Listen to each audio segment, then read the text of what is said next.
दोस्तों, क्या आपको भी साइटिका का पेन काफ़ी दिनों से है? काफ़ी दिनों से अगर साइटिका का पेन आपको रह रहा है, तो उसे हम क्रोनिक साइटिका पेन कहते हैं। अगर आपको भी ऐसा है जैसे 6 महीना, साल भर या 2 साल, 4 साल से आपको साइटिका का पेन है, तो आप इस वीडियो में बताए गए 4-5 एक्सरसाइज को अगर रेगुलर बेसिस पे करते हैं, तो आप 100% अपने साइटिका के पेन को ठीक कर सकते हैं।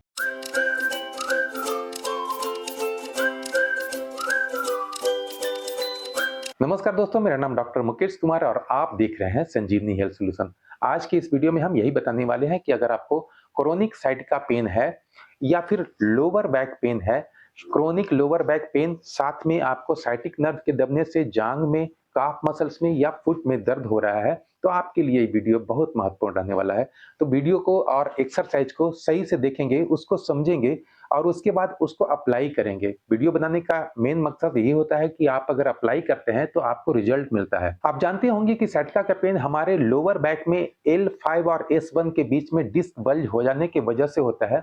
एक्यूट फेज में तो डिस्क बल्ज करता है तो उसे हम अंदर कर सकते हैं एक्सरसाइज करके, लेकिन क्रोनिक हो जाता है यानी कि 6 महीना साल भर के आसपास हो जाता है, तो डिस्क हमारा जो बीच में होता है, डिस्क के बीच में जो पीछे की तरफ बल्ज करता है वह डीजेनरेट हो जाता है। तो डीजेनरेट होने की वजह से जो हमारा साइटिक नर्व दबता है, तो उसके वजह से हमारा जो पेन होता है उसको हम आज रिलीज कर सकते हैं। अपने जितने भी नर्व है उसको हम ठीक कर सकते हैं एक्सरसाइज की बदौलत। तो चलिए बिना देरी के वीडियो को स्टार्ट करते हैं और एक्सरसाइज के बारे में बात करते हैं। वीडियो ज्यादा लंबा ना हो इसलिए मैं शॉर्ट में ही आपको बताऊंगा।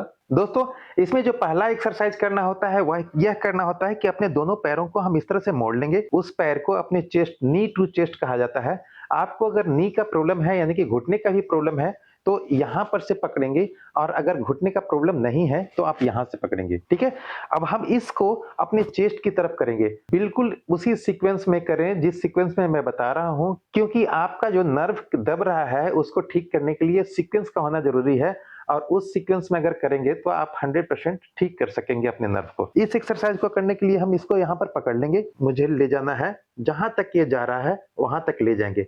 आप देखेंगे कि यहाँ पे थोड़ा सा स्ट्रेच आना शुरू किया। स्ट्रेच आना ही हमारा मेन मकसद है, क्योंकि स्ट्रेच करेंगे तभी वह नर्व हमारा रिलीज होगा और दर्द कम होगा।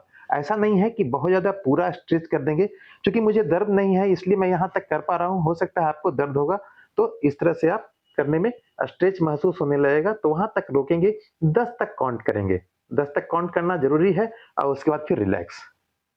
ठीक है, अब दूसरा पैर करेंगे। दूसरा पैर में इसलिए करेंगे क्योंकि इस पैर को भी करेंगे तभी हमारा डिस्क जो बल्ज हुआ है या फिर डीजेनरेट हो गया है उसको हम ठीक कर सकेंगे, नर्व को रिलीज कर सकेंगे। तो इसको भी करेंगे इस तरह से। जहां तक मैं दबा रहा हूं वहां तक दबा करके इसे रखेंगे, 10 सेकंड तक काउंट करेंगे, उसके बाद फिर हम रिलीज करेंगे। यह हो गया। पहले एक बार में इसको करेंगे, दूसरे बार में ये करेंगे, यानी कि अल्टरनेट करेंगे। ठीक है, यह एक्सरसाइज भी मुझे कम से कम 10 रिपीटेशन कर लेना है। अब ये तो दोनों पैर मोड़ के किए थे। अब दूसरा जो एक्सरसाइज है कि हम पैर सीधा कर लेंगे और उसके बाद दाहिना पैर मेरा सीधा रहेगा और बायां पैर मेरा इस तरह से करके हम अपने तरफ खींचेंगे। आप देखेंगे कि थोड़ा सा इसमें भी स्ट्रेच आएगा, इस पैर में भी और इसमें भी स्ट्रेच आएगा। तो हम इस तरह से खींचेंगे जहां तक पहुंचता है और स्ट्रेच होना शुरू हो गया, यानी कि हमें लग रहा है कि वहां पर खिंचाव हो रहा है, तो मैं वहीं पर रुक जाऊंगा और 10 तक काउंट करूंगा। 1 2 3 4 5 6 7 8 9 10। आप धीरे धीरे भी काउंट कर सकते हैं। ठीक है, अब इस तरह से इसको कर लिए। अब इसको मैं सीधा बिल्कुल कर लूंगा और इसको सीधा करने के बाद इस एक्सरसाइज को दाहिना हाथ, दाहिना पैर से करूंगा। अगर आपको नी में भी प्रॉब्लम है यानी कि घुटने में भी प्रॉब्लम है तो बिल्कुल यहां पर पकड़ेंगे। ठीक है, और जहां तक आप खींच रहे हैं, जहां तक खिंचाव आ रहा है, देखेंगे कि स्ट्रेच वहां पर आना, कमर लोअर बैक में या फिर बटक में स्ट्रेच आना शुरू हो गया। वहीं तक रोके रखेंगे और इसे 10 तक काउंट करेंगे। 1 2 3 4 5 6 7 8 9 10। मैं जल्दी जल्दी काउंट कर रहा हूं, आप धीरे धीरे भी काउंट कर सकते हैं। उसके बाद फिर रिलैक्स। इसको भी हमें अल्टरनेट करना है, एक बार इससे एक बार इससे। ठीक है, राइट और लेफ्ट दोनों को अल्टरनेट करना है। इसे भी 10-10 रिपीटेशन करना है। अब तीसरा एक्सरसाइज करने के लिए हमें दोनों पैर मोड़ लेंगे और जिस पैर में मुझे दर्द है उस पैर को सीधा करेंगे और अपना 45 डिग्री तक हम उठाएंगे। ठीक है, जिस तरह से मेरा ये पैर है उसी तरह से उसके ठीक सामने रहेगा। बिल्कुल हम देख लेंगे। उसके बाद अपने पंजों को अपने तरफ करेंगे। ठीक है? जहाँ तक हो सकता है, ज़रूरी नहीं है कि हाँ बिल्कुल आप जहाँ तक कर सकते हैं वहाँ तक करेंगे, 5 या 10 तक इसे भी काउंट करेंगे, उसके बाद फिर रिलैक्स। यह एक्सरसाइज करने के लिए हमें क्या करना है कि इससे कम से कम 10 बार लगातार इसी से कर लेना है, ठीक है? फिर उठाया, पैर सीधा किया, आपने पंजों को अपनी तरफ खींचा, यह कर लिए, उसके बाद फिर रिलैक्स। इसे 10 बार लगातार कर लेना है, इसके बाद 10 बार इसे करना है। उठाया, 45 डिग्री पे उठाया, पंजों को अपनी तरफ खींचा, 10 तक काउंट किया, फिर रिलैक्स। 10 बार अगर इसका हो गया, अब इसको 10 बार करेंगे। अल्टरनेट यहाँ पर नहीं करना है, पहले 10 बार इसको कर लेना है, उसके बाद 10 बार इसको करना है। फिर उठाया, अपनी तरफ खींचा, 10 तक काउंट किया, रिलैक्स। फिर उठाया, 45 डिग्री तक, जहां तक मेरा पैर ये है, उसको उठा करके अपनी तरफ पंजों को खींचा, उसके बाद फिर रिलैक्स। 10 बार इसे भी कर लेना है। 10-10 बार हो गया दोनों पैर का। अब जो हमारा चौथा एक्सरसाइज है वह यह है कि किसी भी कुशन या पिल्लो का हम उपयोग करेंगे। कुशन और पिल्लो का इस्तेमाल करने का मतलब होता है कि आप अपने बटक के नीचे इसे रखेंगे। यह सोफा कुशन है, आप देख रहे होंगे। इस सोफा कुशन के ऊपर अपने बटक को रखेंगे, ठीक है? बिल्कुल इस तरह से इस कुशन पर बिल्कुल हम बैठ जाएंगे और बैठने के बाद हम पीछे की तरफ कोशिश करेंगे लेट जाए। लेट गए, अब हम क्या करेंगे, इस बटक को इसके ऊपर रखेंगे और कोशिश करेंगे इसको टिल्ट करने का, अपने तरफ खींचने का। आप देखेंगे जब आपको दर्द होगा तो आप टिल्ट करेंगे, हल्का सा स्ट्रेच आ सकता है वहां पे और हल्का सा दर्द बढ़ भी सकता है। ज्यादा बढ़ता है तो रोक देना है, लेकिन ज्यादा नहीं बढ़ता है, आप सह सकते हैं उतना तक, तो उसे जरूर करना है। इस एरिया को यानी कि पेल्विक एरिया को टिल्ट करना है अपने की तरफ और इस तरह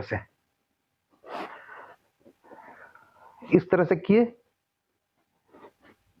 फिर नॉर्मल। इस तरह से किए, कोशिश रहेगा कि हमारा टमी जो है यानी कि पेट है वो अंदर की तरह रहे और बटक को हम यानी कि पेल्विक एरिया को अपनी तरफ टिल्ट करें, फिर नॉर्मल। इस तरह से करके हम बिल्कुल उठाएंगे नहीं, इस एरिया को उठाएंगे नहीं, लेकिन हम इस तरह से नॉर्मल नॉर्मल। इस तरह से भी हमें कम से कम 10 रिपीटेशन करना है। यह 4 एक्सरसाइज हो गया। हाँ, इसमें अब 5वां एक्सरसाइज है, वह बहुत महत्वपूर्ण है, उसे भी आप जरूर ट्राई करें और ट्राई करेंगे तो आपको बहुत ही रिलीफ मिलेगा और मुश्किल से 10 से 15 दिन लगातार कर लेते हैं या फिर 1 महीना जरूर करें एक्सरसाइज को। इस एक्सरसाइज को करने के लिए हम बिल्कुल करवट हो लेंगे और करवट होने के बाद अपने एल्बो को नीचे रखेंगे और कोशिश करेंगे अपने शरीर का जो इस भाग है इसको इस तरह से करने के लिए, यानी कि यहां से हल्का सा मेरा इस जगह पे स्ट्रेच आए और ये रिलीज हो। तो इस तरह से हम कोशिश करेंगे, अपने हाथ को अपने पैर की तरफ ले जाने की कोशिश करेंगे, जहां तक ले जाए। मेरा घुटने के पास तक पैर पहुंच रहा है, मैं कोशिश करूंगा कि जहां तक नीचे जा सके, उसके बाद फिर रिलैक्स। फिर इस हाथ को ले जाएंगे, स्ट्रेच करेंगे, 5 सेकंड तक काउंट करेंगे, फिर रिलैक्स। कहने का मतलब इस एरिया यानी कि जो लोअर बैक का हमारा जो डिस्क है वह रिलीज होता है, अंदर की तरफ जाने की कोशिश करता है, लेकिन डीजेनरेट हो गया तो अंदर की तरफ नहीं जाएगा, लेकिन हमें दोनों वर्टेब्रा आपस में जो सट रहा था वह रिलीज करेगा, मतलब कि आपस से हटेगा। तो यह भी एक्सरसाइज हमें कम से कम 5 से 10 रिपीटेशन कर लेना है। हाथ मेरा घुटने तक पहुंच रहा है, कोशिश करेंगे यहां से और बिल्कुल मैं करवट रहूंगा और ये नीचे रखूंगा, ठीक है? यह एक्सरसाइज हो गया, ये लेफ्ट तरफ का हो गया। अब राइट तरफ से भी, राइट तरफ से भी आप इस तरह से करेंगे, इस तरह से करवट हो लिए, इस तरह से करवट हो लिए और बिल्कुल हम अपना एल्बो पर अपना वजन रखे हुए हैं और इस हाथ को इस तरह से यहां तक ले जाने की कोशिश करेंगे, जहां तक ले जा सके। हाथ बिल्कुल मेरा सीधा है और जहां तक ले जा सके वहां तक ले जाएंगे और फिर नॉर्मल। यह एक्सरसाइज भी हमें कम से कम 10 रिपीटेशन कर लेना है दोनों तरफ से। यह पांचों एक्सरसाइज अगर आप कर लिए तो आप नो डाउट अपने साइटिका के पेन को 100% ठीक कर सकेंगे घर बैठे ही। दोस्तों कुछ न्यूट्रिएंट्स है उसे भी आपको लेना ज़रूरी है, जैसे कि विटामिन डी और vitamin B complex. Vitamin D का गोलियाँ आप अगर लगातार 2 महीने तक ले लेते हैं, सप्ताह में 1 गोली, तो आप अपने विटामिन डी की कमी को पूरा कर सकेंगे और विटामिन बी कॉम्प्लेक्स का ज़रूर भी लें आप अपने शरीर में। विटामिन बी कॉम्प्लेक्स की कमी होने की वजह से भी हमारे साइटिका नर्व में बहुत ज़्यादा पेन होता है, तो उसको भी आप डेली बेसिस पर 1 कैप्सूल डेली ले लें। आप 2 महीने तक ले सकते हैं, 3 महीने तक ले सकते हैं। उसके बाद आप मल्टीविटामिन का कैप्सूल जरूर लें। उम्मीद है वीडियो अच्छा लगा होगा, और अच्छा लगा है तो वीडियो को लाइक करें, सब्सक्राइब करें अगर चैनल पर नए हैं तो, बेल आइकन को दबाकर ऑल नोटिफिकेशन ऑन कर लें ताकि भविष्य में आने वाले हर वीडियो आप तक सबसे पहले पहुंच सके। इंस्टाग्राम का आईडी मैंने डिस्क्रिप्शन बॉक्स में दे रखा है। आप अगर कंसल्टेंसी चाहते हैं तो इंस्टाग्राम के माध्यम से, या फिर व्हाट्सएप नंबर मैं डिस्क्रिप्शन बॉक्स में दे रहा हूँ। प्लीज कॉल ना करें, व्हाट्सएप करें। उसके बाद आपको एक छोटी सी फीस होती है, उसको पे करके आप सही गाइडेंस ले सकते हैं और एक्सरसाइज के माध्यम से आप अपने साइटिका के पेन को ठीक कर सकते हैं। मिलते हैं अगले वीडियो में, तब तक के लिए जय हिंद, जय भारत।